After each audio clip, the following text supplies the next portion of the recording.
10 de agosto de 2025, 19º domingo ordinario. Las lecturas de este domingo están tomadas la primera lectura del libro de la sabiduría, capítulo 18, versículos del 6 al 9. La segunda lectura está tomada de la carta a los Hebreos, capítulo 11, versículos del 1 al 2 y versículos del 8 al 19. Y el Evangelio está tomado de San Lucas, capítulo 12, versículos del 32 al 48. Como hacemos cada domingo, tomamos nuestra Biblia o nuestro misal, hacemos un primer acercamiento atento de lectura pausada de los tres pasajes y pasamos a escuchar los comentarios. Del libro de la sabiduría. La noche de la liberación pascual fue anunciada con anterioridad a nuestros padres, para que se confortaran al reconocer la firmeza de las promesas en que habían creído. Tu pueblo esperaba a la vez la salvación de los justos y el exterminio de sus enemigos. En efecto, con aquello mismo con que castigaste a nuestros adversarios, nos cubriste de gloria a tus elegidos.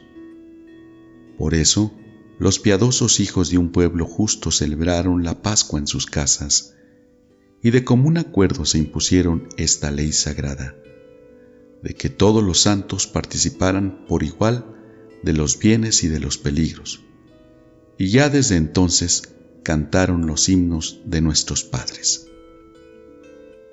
Palabra de Dios.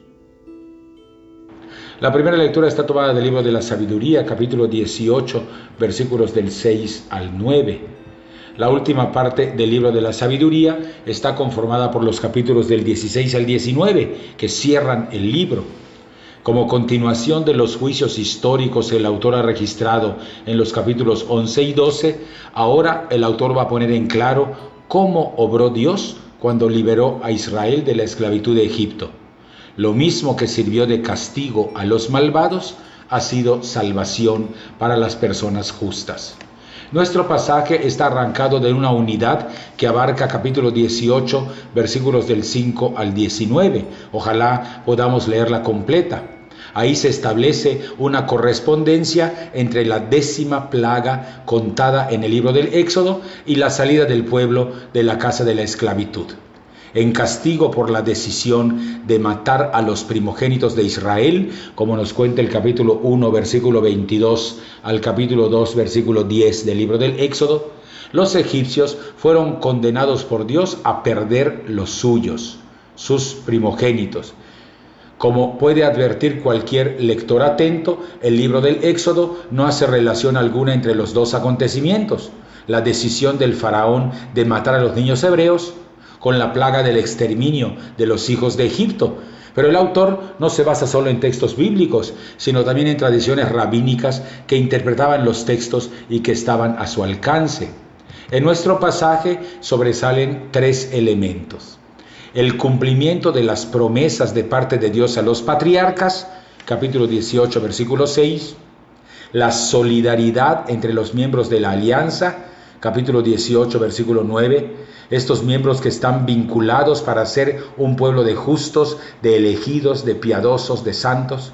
Y finalmente, la insistencia en la Pascua, capítulo 18, versículo 9, como un rito realizado en las casas, lo que convierte a la familia en un espacio de relación con Dios, en una iglesia doméstica.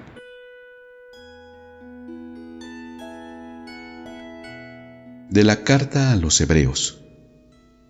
Hermanos, la fe es la forma de poseer ya desde ahora lo que se espera y de conocer las realidades que no se ven. Por ella fueron alabados nuestros mayores. Por su fe, Abraham, obediente al llamado de Dios y sin saber a dónde iba, partió hacia la tierra que había de recibir como herencia. Por la fe, vivió como extranjero en la tierra prometida, en tiendas de campaña, como Isaac y Jacob, coherederos de la misma promesa después de él. Porque ellos esperaban la ciudad de sólidos cimientos, cuyo arquitecto y constructor es Dios. Por su fe, Sara, Aun siendo estéril a pesar de su avanzada edad, pudo concebir un hijo, porque creyó que Dios habría de ser fiel a la promesa. Y así, de un solo hombre, ya anciano, nació una descendencia numerosa como las estrellas del cielo, e incontable como las arenas del mar. Todos ellos murieron firmes en la fe, no alcanzaron los bienes prometidos, pero los vieron y los saludaron con gozo desde lejos. Ellos reconocieron que eran extraños y peregrinos en la tierra. Quienes hablan así dan a entender claramente que van en busca de una patria, pues si hubieran añorado la patria de donde habían salido, habrían estado a tiempo de volver a ella todavía. Pero ellos ansiaban una patria mejor, la del cielo. Por eso Dios no se avergüenza de ser llamado su Dios, pues les tenía preparada una ciudad. Por su fe, Abraham, cuando Dios le puso una prueba, se dispuso a sacrificar a Isaac, su hijo único, garantía de la promesa, porque Dios le había dicho: de Isaac nacerá la descendencia que ha de llevar tu nombre. Abraham pensaba, en efecto, que Dios tiene poder hasta para resucitar a los muertos. Por eso le fue devuelto Isaac, que se convirtió así en un símbolo profético. Palabra de Dios.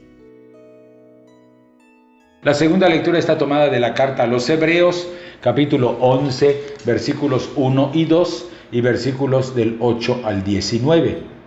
La última parte de la carta a los Hebreos abarca los capítulos del 10 al 13. Nuestro pasaje está tomado del segmento que abarca capítulo 11, versículos del 1 al 40. Es un segmento largo, pero ojalá pudiéramos leerlo completo, porque nos presenta una especie de resumen de toda la Escritura en la que aparecen personajes del Antiguo Testamento que dan prueba de fidelidad en distintos momentos de la historia de la salvación. Estos son testigos de cómo, a pesar de innumerables dificultades, la esperanza de la salvación nunca se perdió del todo. Siempre hubo personas dispuestas a dar testimonio, y su testimonio se convierte para los cristianos y cristianas en acicate, en motor para su propio compromiso. El poder de la fe se manifiesta en la historia cada vez que el cristiano manifiesta fortaleza para correr riesgos sin vacilaciones. Aparecen Abel, Enoc, Noé, Abraham, Sara, Isaac, Jacob, José, Moisés, Rahab, Gedeón, Barak, Sansón, Jefté, David, Samuel y otros profetas. Todos ellos aparecen como testigos de esperanza. Son diferentes facetas de una fidelidad a toda prueba.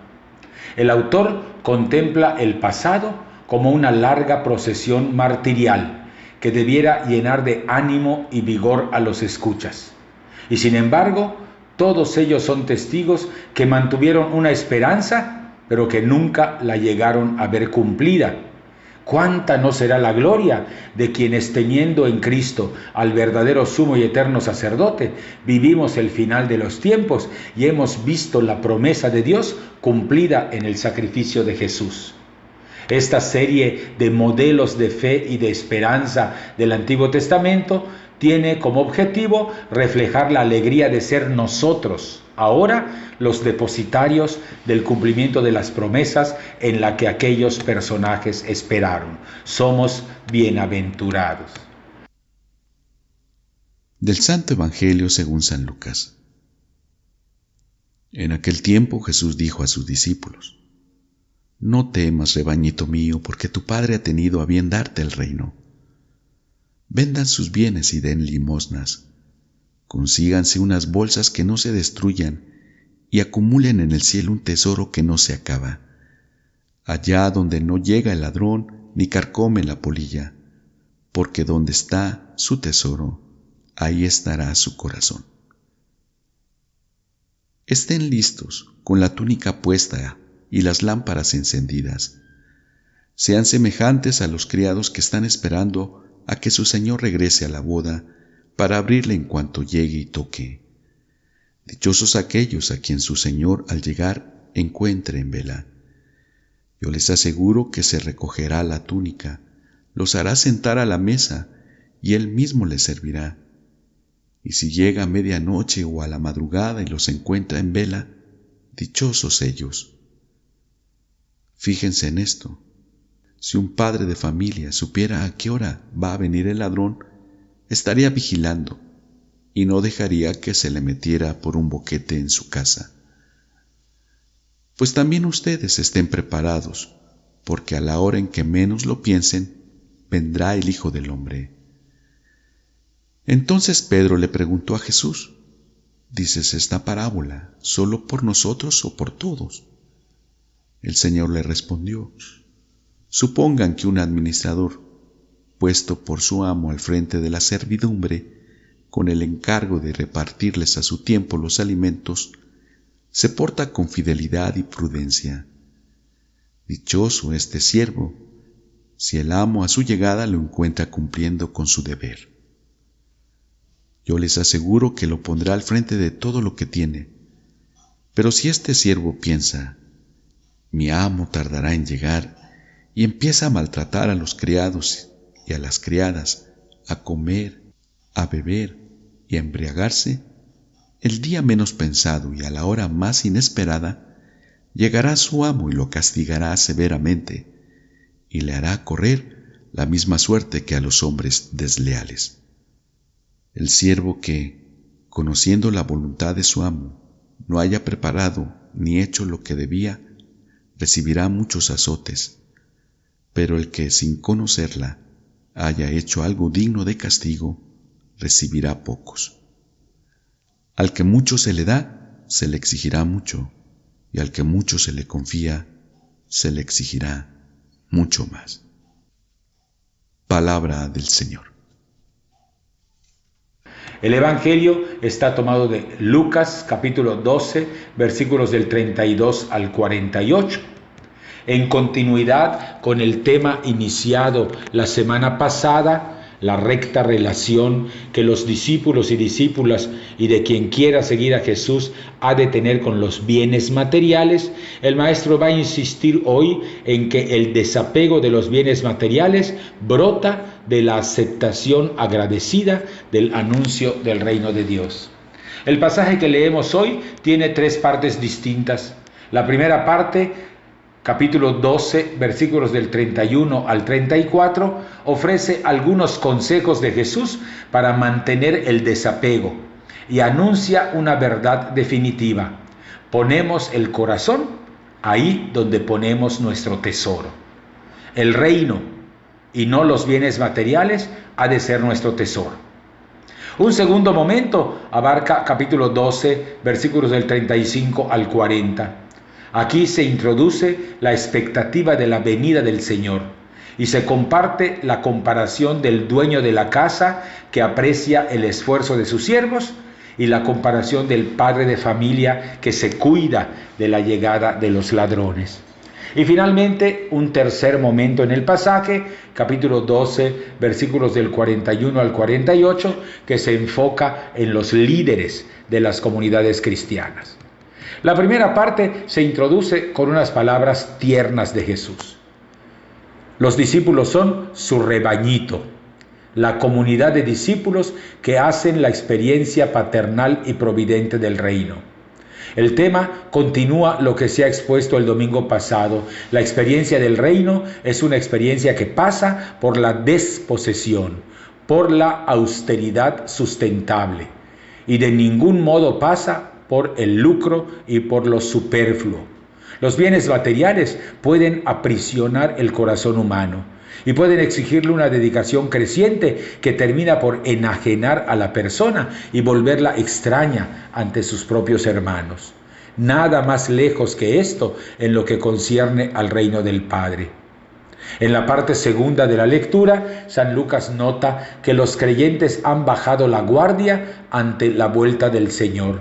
Por eso exhorta a vigilar en todo momento y a estar bien dispuestos. No puede haber espacio para la dejadez. El fruto de la atención constante es verdaderamente algo insospechado. El propio Señor los servirá. El servicio del Hijo del Hombre es lo que la comunidad de fe experimenta ya en el banquete eucarístico, del que participan los creyentes que aguardan el regreso de Cristo. En la Eucaristía es Jesús mismo el que nos sirve, se parte y se reparte entre nosotros. La tercera parte del Evangelio, detonada por la pregunta de Pedro, destaca la actitud que los líderes de las comunidades cristianas habrán de adoptar. A los que se esmeran en cumplir la voluntad de Cristo, aquellos que cuidan bien de los siervos del Señor, se les recompensará ya con la administración de todos los bienes de su amo. En cambio, a los que abusan y maltratan a los siervos y ellos mismos llevan una vida disoluta, se los condenará a la burla de todos y al desamparo absoluto. Esto significa la frase que hoy es políticamente incorrecta de los azotes del amo a su trabajador. Los dirigentes que no cumplan con su misión no quedarán impunes. Jesús parece ser severo con sus discípulos y discípulas más cercanos. Hasta aquí los comentarios a los 3 pasajes de este 19 domingo del tiempo ordinario. Volvemos a tomar en nuestras manos nuestra Biblia o nuestro misal. Hacemos un segundo repaso, atento, pausado, esta vez en oración de las 3 lecturas, y estamos ya listos para participar de la Eucaristía.